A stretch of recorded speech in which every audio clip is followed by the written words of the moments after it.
ಅಪ್ಪ ಹೇಳ್ತಾ ಇದ್ದಕ್ಕೆ ನಾನು ಒಂದು ಖಾಸಗಿ ಮದುವೆ ಕಾರ್ಯಕ್ರಮಕ್ಕೆ ಹೋಗಬೇಕಾಯ್ತು. ಎರಡನೇದು 14ನೇ ತಾರೀಕು ಸುಮಾರು ನಾವು ಪ್ರತಿ ಜಿಲ್ಲೆಯಿಂದ 300 ಜನ ಕಾರ್ಯಕರ್ತರನ್ನ ಲೀಡರ್ಸ್ನ ಕರ್ಕೊಂಡು ಹೋಗ್ತಾ ಇದ್ದೀವಿ.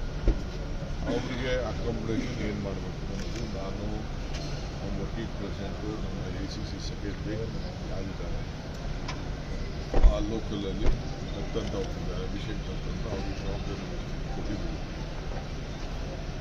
ಕೆಲವರು ಟ್ರೈನಲ್ಲೇ ಮಾಡೋದು, ನಾವು ಫ್ಲೈಟಲ್ಲಿ ಮಾಡೋರೆಲ್ಲ ಸ್ವಲ್ಪ ಅವರೇ ಹೋಗೋದು, ನಾನು ಟ್ರೈನಲ್ಲಿ ಬರೋರಿಗೆ ಮಾಡಿಕೊಡ್ತೀವಿ. ಅದಕ್ಕೆ ಜಾಗಗಳಿಗೆ ನೋಡಿ ಅವ್ರಿಗೆ ಜವಾಬ್ದಾರಿ ಫಿಕ್ಸ್ ಮಾಡಬೇಕು. ಮದುವೆ ಆದಮೇಲೆ ಮೀಟಿಂಗ್ ಮಾಡ್ತೀವಿ, ಈಗೆಲ್ಲ ಅವ್ರನ್ನ ಅಟೆಂಡ್ ಮಾಡ್ತಾರೆ, ಅದು ನನ್ನ ಜವಾಬ್ದಾರಿ.